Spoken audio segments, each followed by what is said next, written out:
In this simple video tutorial, I'm going to share with you how you can erase your iPhone data when it's stolen. Erasing your iPhone data when it's stolen is essential to safeguard your privacy and prevent unauthorized access to personal information such as emails, contacts, photos, and financial details. It ensures your data doesn't fall into the wrong hands and deters thieves from misusing your information. To do this, simply head into your phone settings.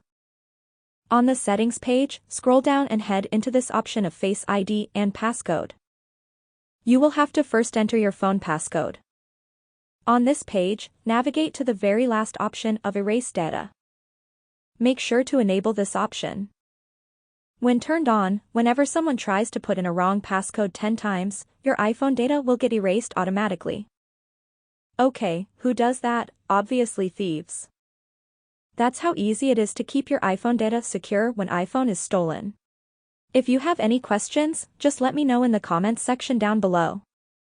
Please don't forget to leave a like, share and subscribe for more video tutorials like this one.